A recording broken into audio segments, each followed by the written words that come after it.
As soon as man enters into society, he's corrupted by society because he now has to conform to the mores and the codes and the traditions of that society. So he can no longer be his authentic, true self. So the remedy, what's the remedy? The remedy is the government.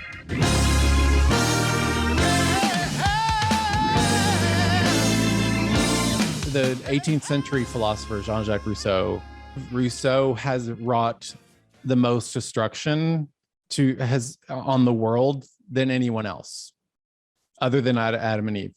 And the reason I say that is because his philosophy was the progenitor for so many things, including the French Revolution.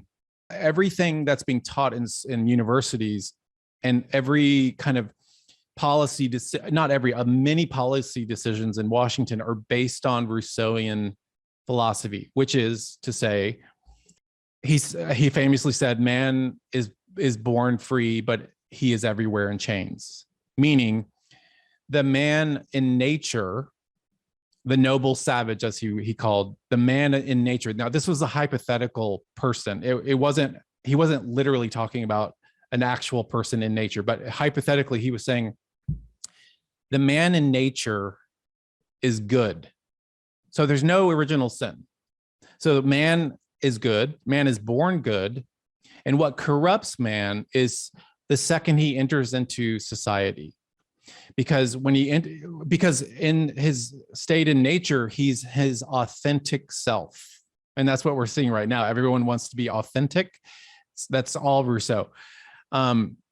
So as soon as man enters into society, he's corrupted by society because he now has to conform to the mores and the codes and the traditions of that society. So he can no longer be his authentic, true self.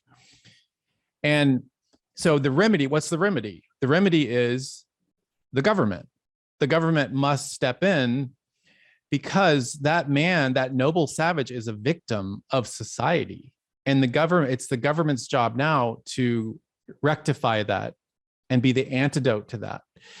And that's playing out in every aspect of culture right now.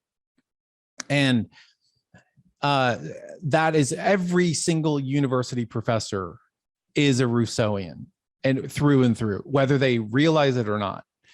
And everything we're seeing right now in culture is Rousseauian.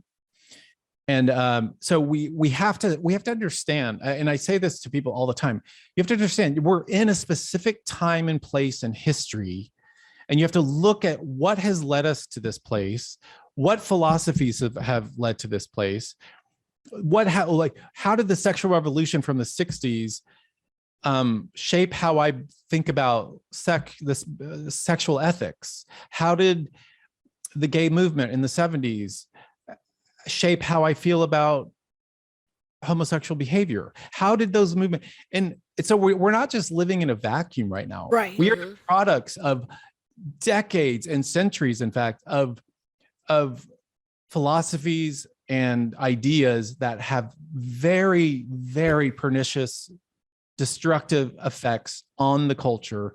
And now I think the Rousseauian paradigm has really, in this time, has really come home to roost. This is where it's just like full bore right now with him. Yeah, I mean, it's all the conversations of systems. How do we overturn the different systems so that people can truly live and thrive and be who they were meant to be? Their authentic self. Their authentic self, yeah, because it's society that's so bad, but society is made up of systems.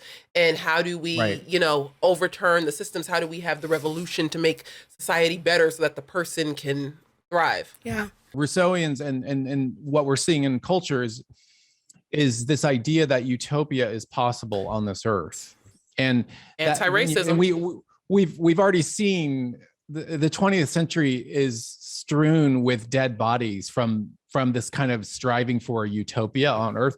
There is no possible utopia on earth until Christ returns. That's the only time it's going to happen. When he creates the new heavens and new earth, that will be utopia for those who are in Christ.